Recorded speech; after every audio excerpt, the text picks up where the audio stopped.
the date that it will have based on your rating, it should be some blocks. Maybe there's a change of ratings or maybe it's a new one. Look at the effective date. That date should be the same date as the intent to file date. That is the first thing that you need to check. Secondly, this is when you should actually receive back pay. It might not be that initial first day that you get the letter, but it should be within this month.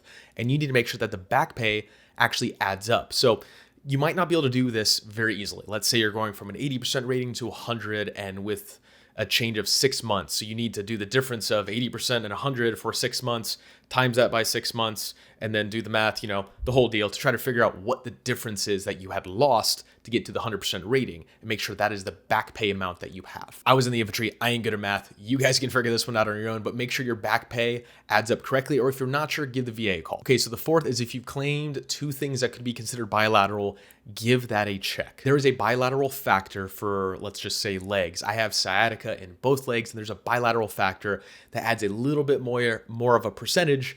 And that is actually really important because that could be the difference between 80 and 90% with the bilateral factor. Let's say you have this in both your legs and both your arms. The bilateral factor difference could be what kicks you over a 10% area instead of staying the same.